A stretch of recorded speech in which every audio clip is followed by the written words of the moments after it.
और इस बीच बड़ी खबर, संभल जामा मस्जिद मामले में सुप्रीम कोर्ट का बड़ा आदेश आ चुका है। दरअसल सुप्रीम कोर्ट ने इस पूरे मामले में अपना फैसला सुनाया। दरअसल संभल के जामा मस्जिद मामले को लेकर जहां सर्वे के खिलाफ सुप्रीम कोर्ट में याचिका लगाई गई थी और इस मामले को लेकर सुप्रीम कोर्ट में लगाई गई याचिका को सुनवाई करते हुए सुप्रीम कोर्ट ने एक बड़ा आदेश जारी किया है और सुप्रीम कोर्ट ने निचली अदालत को निर्देश जारी किए इस संबंध में। और सुप्रीम कोर्ट ने निचली अदालत को कहा कि कोई एक्शन न लें, निचली अदालत कोई एक्शन न ले, शांति और व्यवस्था कायम रहनी चाहिए, सुप्रीम कोर्ट का यह कहना है। और संभल जामा मस्जिद मामले में सुप्रीम कोर्ट का एक बड़ा आदेश आया है और अब इसके बाद देखना होगा कि क्या इस पूरे मामले में कार्रवाई की जाती है, क्योंकि जिस तरह से सुप्रीम कोर्ट ने इस पूरे मामले में स्पष्ट कह दिया कि शांति व्यवस्था बनी रहनी चाहिए, उस शांति व्यवस्था के लिहाज से, उस शांति व्यवस्था के लिए सुप्रीम कोर्ट का यह फैसला आया। कोर्ट के द्वारा एक सवाल उठाया गया है, कोर्ट की कार्रवाई पर वो रोक लगा सकती है। सुप्रीम कोर्ट ने निचली अदालत को कहा कि इस मामले में निचली अदालत कोई कार्रवाई नहीं करे। ये शांति व्यवस्था को कायम रखना, सुप्रीम कोर्ट ने इस पर हाई कोर्ट क्यों नहीं गए, इस बारे में भी सवाल किया।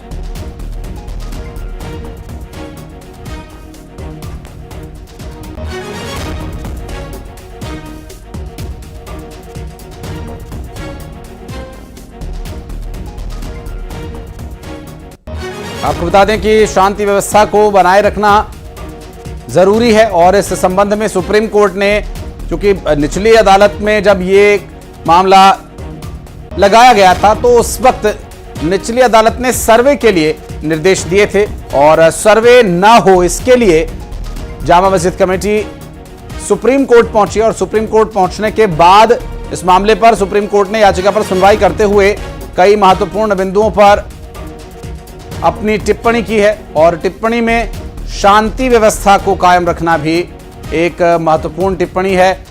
कोर्ट का यह कहना है कि शांति व्यवस्था बनी रहनी चाहिए, निचली अदालत कोई एक्शन न ले इस पूरे मामले पर। और इसके अलावा निचली अदालत के एक्शन न लेने के निर्देश के अलावा सुप्रीम कोर्ट ने कमेटी से भी यह पूछा है कि आप हाई कोर्ट क्यों नहीं गए, आपको हाई कोर्ट जाना चाहिए था, सीधा सुप्रीम कोर्ट आने का आखिर क्या मतलब है।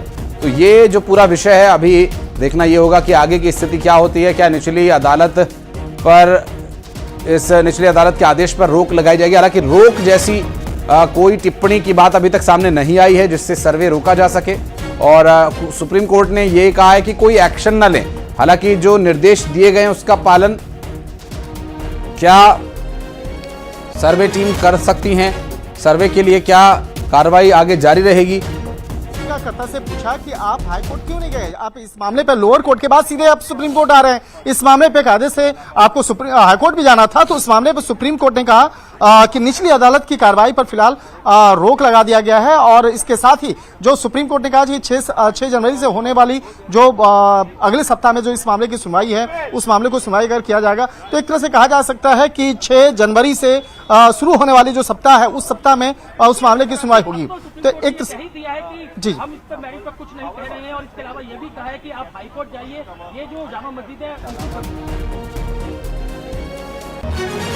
तो सुप्रीम कोर्ट के द्वारा की गई टिप्पणी बहुत ही महत्वपूर्ण टिप्पणी की गई है। अंदर में वहां पे हंगामा बरपा और जिस तरह से वो मामला वहां पर एक कहा जा सकता है कि वहां पर एक अलग ही राजनीतिक अंदाज में वो उस मामले को लेकर चर्चाएं शुरू हुई और अभी जिस तरह से अभी संसद का सत्र भी स्टार्ट हो गया है, तो ये मामला जो है वहां का संभल का जो मसला है ये राजनीतिक मुद्दा बन गया। हालांकि इस मामले को अभी कानूनी तौर पर जिस तरह से यहाँ पर याचिका दायर की गई तो याचिकाकर्ता के द्वारा कहा गया कि ये मामला जो है जिस तरह से वहां पर संभल में जिस तरह से अब काफी महत्वपूर्ण हो चुका है, इस बात को लेकर इस मामले पर सुनवाई करनी थी और जिस तरह से जो पुराने सर्वे हैं जो जी कर रहे थे और उनको भी नमाज अदा करने के लिए रोका गया, उनसे कहा गया कि तो सुप्रीम कोर्ट ने साफ कहा है कि हाई कोर्ट आप क्यों नहीं गए, कमेटी से पूछा है। और हालांकि संभल जामा मस्जिद मामले में सुप्रीम कोर्ट ने आदेश दे दिया कि निचली अदालत कोई एक्शन ना ले। हालांकि जो अब तक कार्रवाई या जो निर्देश दिए जा चुके हैं उस पर क्या कार्रवाई होगी, ये एक अहम सवाल बना रहेगा।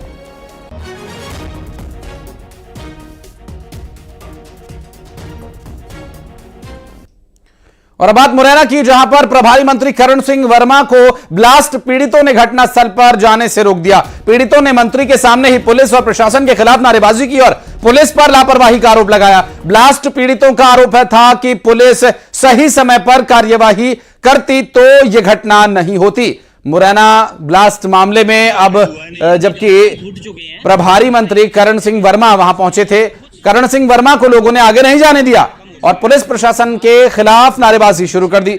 हालांकि यहां पूरे मामले पर लापरवाही तक का आरोप लग रहा है। ब्लास्ट पीड़ितों का आरोप यह है कि पुलिस सही वक्त पर कार्यवाही करती तो घटना नहीं होती। अमित शर्मा हमारे सहयोगी इस वक्त हमारे साथ जुड़ गए। अमित, पहले तो आप ये अपडेट दीजिए, जब प्रभारी मंत्री वहां पहुंचे थे तो वहां क्या कुछ हुआ? बिल्कुल, देखिए मुरैना जिले के प्रभारी मंत्री हैं करण सिंह वर्मा और वो आज पीड़ितों से मिलने, यानी कि 2 से 3 दिन पहले जो ब्लास्ट हुआ था उसमें 4 महिलाओं की मौत हुई थी और 5 लोग इंजर्ड हुए थे, तो उन सभी के पीड़ितों से मिलने के लिए पहुंचे थे। इसी दौरान जब पीड़ितों की नाराजगी देखने को मिली और प्रभारी मंत्री को घटनास्थल पर पहुंचने से 500 मीटर पहले ही पीड़ितों ने सड़क पर रोक लिया और सड़क पर बैठ गए। उसके बाद उन्होंने कहा कि पहले हमारी शिकायत सुनिए, उसके बाद आपको अंदर प्रवेश दिया जाएगा। इस दौरान उन्होंने पुलिस प्रशासन पर गंभीर आरोप लगाए हैं और कहा है कि पुलिस अगर समय रहते पहले ही कार्रवाई कर देती। जो 19 अक्टूबर को जो घटनाक्रम हुआ था उसमें भी यही आरोपी था और इस घटना में भी इसी आरोपी पर मामला दर्ज हुआ है, लेकिन समय रहते पुलिस उस पर आरोपी को बना देती और उसको गिरफ्तार कर लेती तो शायद ये 4 जान नहीं जाती। लेकिन पुलिस ने उस मामले को सिलेंडर ब्लास्ट बताया। यही वजह है कि आरोपी ने दूसरी जगह स्टॉक किया और यही वजह है कि 4 महिलाओं की अब दूसरा घटनाक्रम घटित हुआ था, इसमें 4 महिलाओं की मौत हुई थी और 5 लोग घायल हुए। इन सभी के बाद फिर जब जैसे ही प्रभारी मंत्री घटनास्थल पर पहुंचे तो वहां पर भी पुलिस प्रशासन के खिलाफ जम करके जो पीड़ित थे उन्होंने नाराजगी जताई और नारेबाजी की थी प्रभारी मंत्री के सामने ही। उसके बाद जब प्रभारी मंत्री वहां से लौट रहे थे तो इस दौरान उन्होंने 2-3 शिकायतें और थी, लेकिन उन्हें सुनने से पहले ही वो लौट रहे थे। यही वजह है कि उनकी गाड़ी को भी रोकने का उन्होंने प्रयास किया था। बहुत शुक्रिया आपका इस जानकारी के लिए। और अब बढ़ते आगे। पहले जिस हसीना के कॉल पर दिल धड़कता था, अब उसी हसीना के कॉल पर दहशत थी, जो कह रही थी 90 लाख दो वरना बदनाम कर दूंगी। आखिर उस हनी के पास ऐसा कौन सा राज था कि ये ट्रैप में फंस गया? इसका खुलासा आपके होश उड़ा देगा। जिसका मास्टरमाइंड लड़की को कठपुतली की तरह नचा रहा था, इस्तेमाल कर रहा था, कौन है वो शातिर खिलाड़ी? देखिए इस रिपोर्ट में। होटल में honey trap, home loan Honey वाली चाल,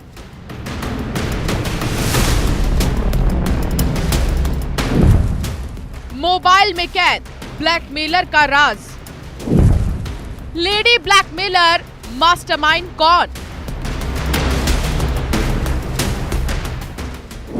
एक वीडियो 90 लाख हसीना ब्लैकमेलर।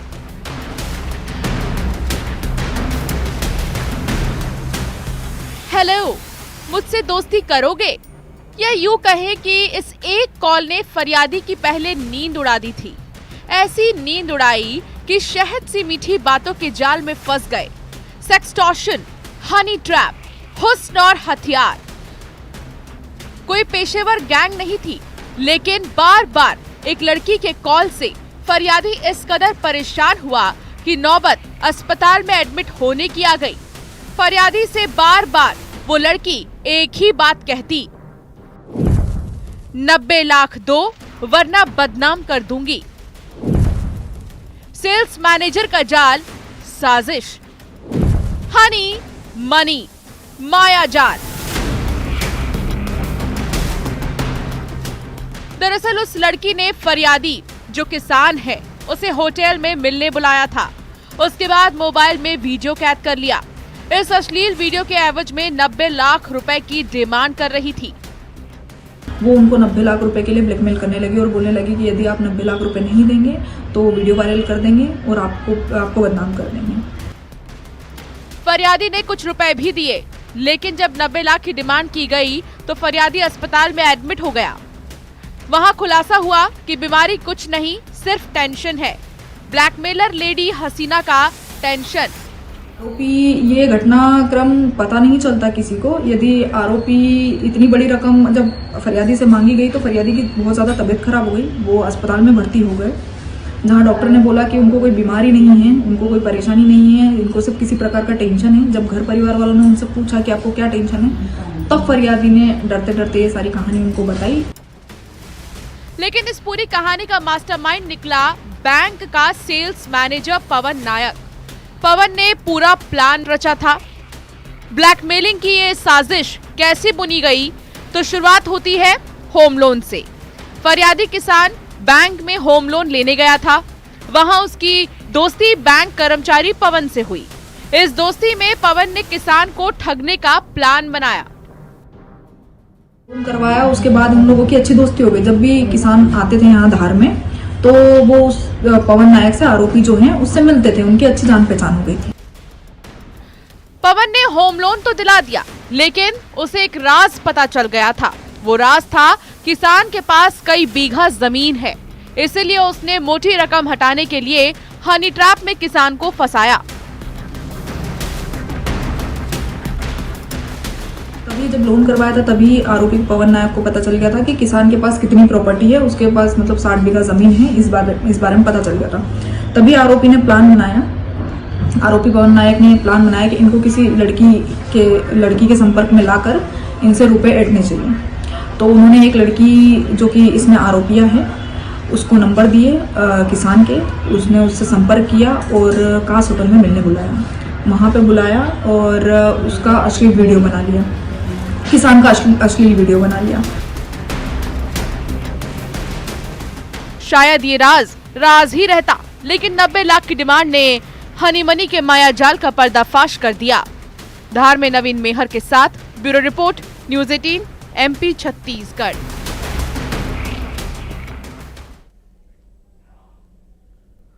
गर्लफ्रेंड और गुनाह, इन वारदात से गर्लफ्रेंड का क्या कनेक्शन है, खुलासा हैरान कर देगा। एक शहर में बॉयफ्रेंड ने किसी की हत्या कर दी, दूसरे शहर में प्रेमी को न्यूड करके बनाया गया वीडियो। दोनों ही वारदात में सेंटर में थी गर्लफ्रेंड। क्या है ये मिस्ट्री, देखिए इस रिपोर्ट में।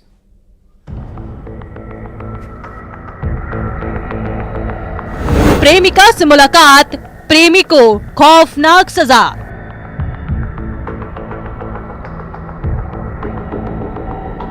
आंख पर बांधी पट्टी, मोबाइल में डर्टी पिक्चर। वीडियो बनाया, लवर को किया ब्लैकमेल। इधर गर्लफ्रेंड को गाली, मचा बवाल। गर्लफ्रेंड की इंसल्ट का मर्डर कनेक्शन। दो शहर, गर्लफ्रेंड और गुनाह। मोहब्बत में कोई जान देने की बात करता है तो कोई महबूबा के लिए जान लेने की भी। इन दो शहर में जो हुआ, उसके सेंटर में मोहब्बत थी, दोस्ती थी। बस आप सुनते जाइए। दोस्ती में कौन बना कातिल और इश्क में किसे मिली सजा। तस्वीर नंबर 1, रायपुर। गर्लफ्रेंड की बेइज्जती और बदलापुर। तस्वीरों में दिख रहे इन आरोपियों के सिर पर गुस्सा सवार था। इतने तिलमिलाए हुए थे कि इंतकाम की आग में जल रहे थे। बदला इस शख्स से लेना था। दरअसल MP के सीधी के रहने वाले रमेश कोल की लाश रायपुर के मंदिर हसौद थाना इलाके में मिली। तफ्तीश जारी थी। पुलिस के हाथ सुराग लगा, जिस सुराग में थी बेइज्जती की कहानी। बेइज्जती भी गर्लफ्रेंड की। आरोपी किशन की गर्लफ्रेंड को मृतक रमेश कोल ने गाली दी थी। इसके बाद किशन ने ठान लिया कि वो इस बेइज्जती का बदला लेकर रहेगा। बहनाकाड़ी के एक जो गिट्टी खदान है, वहाँ पर कल एक लगभग 20-22 साल का लड़का का संदिग्ध अवस्था में लाश बॉडी मिला था, जिसकी सूचना मिलने पर तत्काल CSP माना घटनास्थल पर उपस्थित होकर के डांग स्क्वाड, क्राइम ब्रांच टीम और जो FSL टीम है उसके साथ गई हुई थी। उसके बाद घटनास्थल का निरीक्षण करने पर और आसपास के एरिया में पता करने पर उसका बॉडी के संबंध में पता चला कि प्रकरण का जो अज्ञात जो शव है वो वहीं पर का जो दुबे खदान में रहने वाला एक रमेश कौल लड़का है जो कि सीधी मध्य जिसने कत्ल की वारदात में अपने साथी को भी मिलाया और डंडे से पीट कर रमेश की बेरहमी से जान ले ली। किशन की गर्लफ्रेंड को गाली देना रमेश को महंगा पड़ गया, जिसको ये जो मृतक है एक दिन पहले कुछ गाली गलौज कर दिया था। उसी बात पर घटना स्थल के पास ले जा करके बैठा था। बैठ करके वहीं पर से एक लाठी में डंडा में उसे सिर पर वार कर दिया गया, जिससे घटना में उसकी मृत्यु हो गई है। प्रकरण में जो एक नाबालिग लड़का है और जो आरोपी किशन और रोशन है, तीनों को विधिवत गिरफ्तार कर लिया गया है और अभी वर्तमान में पूछताछ कर रहे हैं। तस्वीर नंबर 2, कांकेर। लवर की बनाई डर्टी पिक्चर। यहाँ भी जुर्म की कहानी का कनेक्शन गर्लफ्रेंड से ही है, बस फर्क इतना है कि यहाँ फरियादी को मोहब्बत की सजा मिली। दरअसल ये इश्क की कहानी थी। कांकेर के कोतवाली थाना इलाके में प्रेमी अपनी गर्लफ्रेंड से मिलने आया था। प्रेमिका भी घर में मौजूद थी, लेकिन उसी वक्त आरोपी आए और प्रेमी को कमरे में बंद कर दिया। उसके बाद प्रेमी को अपने साथ दूसरे ठिकाने पर ले गए, वहां उसके साथ मारपीट की। खेल यहीं खत्म नहीं हुआ, बल्कि प्रेमी को न्यूड किया, उसका वीडियो बनाया, वीडियो पर ब्लैकमेल करने लगे। इस मामले में आरोपी प्रेमिका का भाई निकला। जुलाई का ये मामला बताया जा रहा है। तो आरोपी आकाश कुमार गजभिये एवं अनिल कुमार बघेल के द्वारा लड़ाई झगड़ा और मारपीट कर नग्न अवस्था में वीडियो बनाकर ब्लैकमेलिंग के संबंध में एक रिपोर्ट दर्ज किया गया था, जिसमें अंतर्गत धारा बीएनएस के तहत 296, 115(2), 351, 3, 308(2), 238, 142 और 3(5) बीएनएस के तहत अपराध पंजीबद्ध किया गया था। अपराध पंजीबद्ध बाद लगातार उक्त आरोपियों की गिरफ्तारी करने के लिए पता तलाश किया जा रहा था, जो घटना दिनांक से मौके से फरार थे, कि आज दिनांक को उक्त दोनों व्यक्ति को गिरफ्तार कर न्यायिक रिमांड पर भेजा गया। रायपुर और कांकेर में जो हुआ वो हैरत में डाल देता है। रायपुर में युगल तिवारी और कांकेर में खेम नारायण शर्मा के साथ। Bureau report, news 18 Madhya Pradesh, Chhattisgarh. और अब आपके सामने होंगे बेडरूम पर नजर रखने वाले जासूस, जिनकी निगाहें एक महिला को 24 घंटे देख रही थी। ऐसे जासूस अगली बार आपके घर भी आ सकते हैं, जिनका एक वीडियो कॉल आता है, फैलाता है दहशत। कौन है ये लुटेरे? ऐसे डकैत जासूस से रहिए सावधान।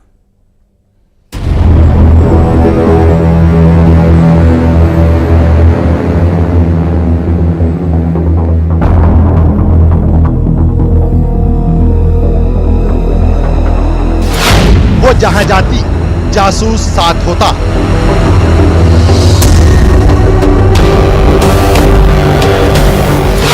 सोते जागते कोई कर रहा था निगरानी। बेडरूम पर भी डिटेक्टिव की नजर। शिकार के मेहमान भी रडार पर। 3 दिन 3 वीडियो कॉल, 1.5 करोड़ पार।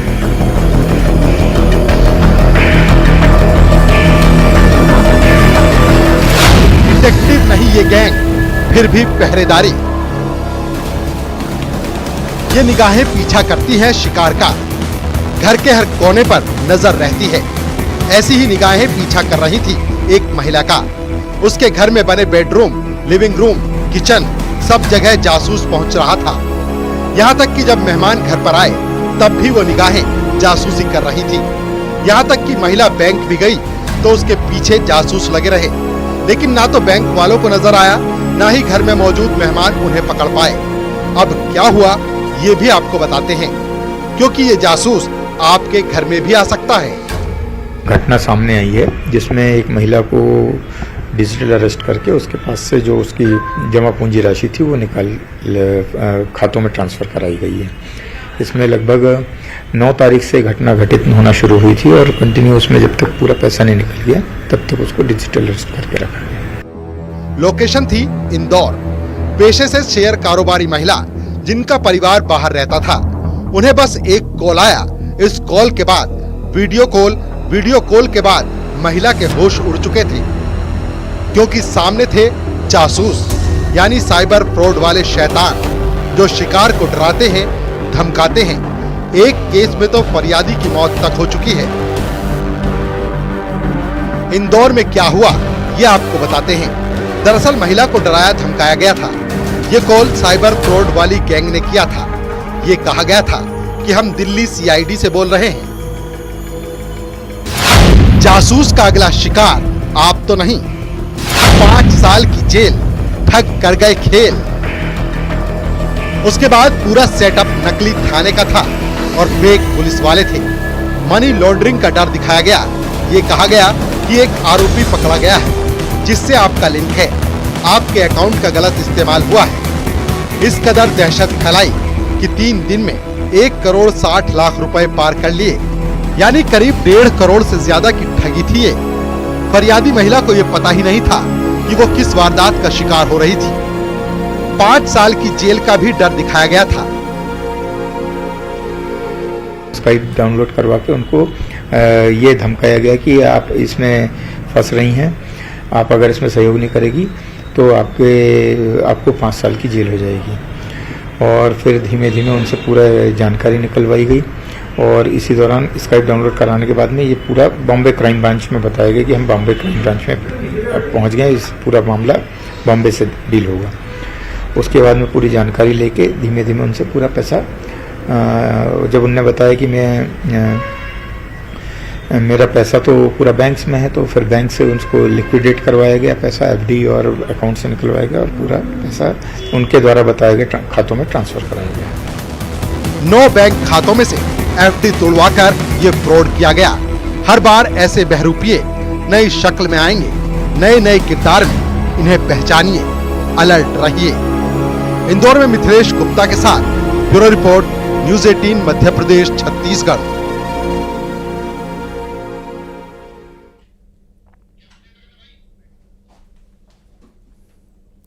और चलिए बढ़ते आगे, फटाफट अंदाज में नजर डालते हैं 20 बड़ी खबरों पर।